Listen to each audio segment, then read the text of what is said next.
পাকা আম আর সুজি দিয়ে বানানো কেকটা এত ভালো হয়, আমি তো মাঝে মধ্যেই বানাই। তো কিভাবে বানিয়েছিলাম সেই রেসিপিটাই কিন্তু শেয়ার করলাম আজকে। তো কতটা পারফেক্ট হয়েছে আর কতটা সফট হয়েছে সেটা আপনারা দেখলেই বুঝতে পারছেন। তো পাকা আম আর সুজি দিয়ে কেক বানানোর জন্য ফার্স্টেই আমি মেজারমেন্ট কাপের ১ কাপ সুজি নিয়ে নিব।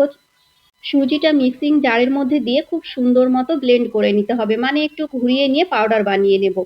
এবার মিক্সিং জারের মধ্যে দিয়ে দেব একটা পাকা আম। আমটা যেন মিষ্টি হয়, মিষ্টি থাকলে খেতে বেশি ভালো লাগবে। তো পাকা আমের মধ্যে দিয়ে দিলাম 1/2 কাপ চিনি। আমটা যেহেতু মিষ্টি ছিল সে কারণে আমি 1/2 কাপ মতো চিনি রেখেছি। কিছুটা পরিমাণে দুধ দিয়ে দেব। ৩ থেকে ৪ টেবিল চামচ লিকুইড দুধ দিয়ে খুব সুন্দর মতো ব্লেন্ড করে নিয়েছিলাম। এই তো আমের পাল্পটা একটা পাত্রের মধ্যে দিয়ে দিলাম। এবার এর মধ্যে দিয়ে দেব 1/2 কাপ মতো বাটার। বাটারটা যেহেতু আমার জমেছিল সে কারণে এরকম মনে হচ্ছে। তবে আমি 1/2 কাপ মতো বাটার দিয়েছিলাম। বাটারের পরিবর্তে আপনারা চাইলে সাদা তেলও দিতে পারেন। তবে বাটারটা দিলেও কিন্তু টেস্টটা খুব ভালো আসে। তো আমের পাল্পের সঙ্গে বাটারটাকে খুব সুন্দর মতো মিশিয়ে নিতে হবে।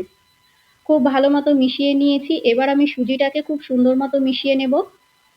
দিয়ে দিলাম সুজি আর দিয়ে দেব ১ টেবিল চামচ ময়দা। আপনারা চাইলে ময়দাটা স্কিপ করতে পারেন, তবে দিলেও ভালো হয় খেতে। কিছুটা পরিমাণে দুধ দিয়ে খুব সুন্দর মতো মিশিয়ে নেব। আমার ওই ১.৫ কাপ মতো টোটাল দুধ লেগেছিল, তবে আমি একবারই দেব না, অল্প, অল্প করে দুধ দিয়ে খুব সুন্দর মতো মিশিয়ে নেব। খুব ভালো মতো মিশিয়ে নিয়ে এটাকে আমি ১৫ থেকে ২০ মিনিটের জন্য রেস্টে রেখে দেব। ওই ২০ মিনিট মতো রেস্টে রেখেছিলাম।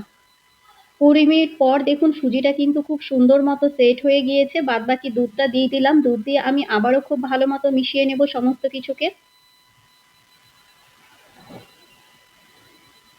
তো দুধ দিয়ে দেখুন খুব সুন্দর মতো মিশিয়ে নিয়েছি। আমের মিশ্রণটাকে খুব ভালো মতো মেশানো হয়ে গিয়েছে আর আমার ফেটানোও কিন্তু হয়ে গিয়েছে। এবার বেক করার আগে দিয়ে দেব ১ টেবিল চামচ বেকিং পাউডার। বেকিং পাউডার আর বেকিং সোডাটা কিন্তু একদম লাস্টের দিকে দেবেন, তাহলে কেকটা একদম পারফেক্ট হবে। 1/2 টেবিল চামচ দিয়েছিলাম বেকিং সোডা। বেকিং পাউডার আর বেকিং সোডা দিয়ে খুব যে ভালো মতো ফেটিয়ে নিতে হবে সেটা না। আ ব্যাটারের সঙ্গে জাস্ট একটু মিশিয়ে নিতে হবে বেকিং পাউডার আর বেকিং সোডাটাকে। এরকম করে মিশিয়ে নেবেন। এইদিকে আমি একটা কেক টিন নিয়ে নিয়েছি। কেক টিনের মধ্যে কিছুটা পরিমাণে সাদা তেল দিয়ে খুব ভালো মতো মিশিয়ে নেব।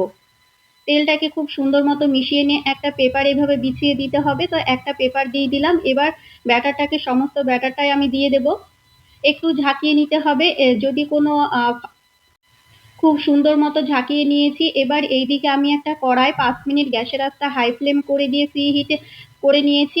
একটা স্ট্যান্ডের ওপর বসিয়ে দিলাম। এবার গ্যাসের আঁচটা একদম লো ফ্লেমে রেখে দিয়ে ৪০ মিনিট বেক করে নেব। গ্যাসের আঁচটা এই পর্যায়ে একদম লো ফ্লেমে রাখবেন। আমি ৪০ মিনিট পর একটা টুথপিক দিয়ে দেখে নিলাম। দেখুন টুথপিকটা যদি ক্লিয়ার আসে, একদম ক্লিন আসে, তাহলে ভাববেন কেকটা কিন্তু পারফেক্টলি রেডি হয়ে গিয়েছে।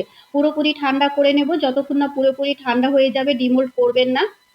পুরোপুরি ঠান্ডা করে নেওয়ার পর দেখুন কেকটা কিন্তু আমি ডিমোল্ড করে নিয়েছি। খুব সুন্দর মতো কেকটা রেডিও হয়ে গিয়েছে। নিচ দিয়ে একদমই পোড়া লেগে যায়নি। আর কতটা পারফেক্ট হয়েছে আর স্পঞ্জি সফট হয়েছে। ভেতরটা সুন্দর মতো জালিদার হয়েছিল। খেতেও কিন্তু খুবই ভালো হয়েছিল। তো আপনারা পাকা আমের সিজনে একবার হলেও আমের কিন্তু কেকটা বানিয়ে নিতে পারেন।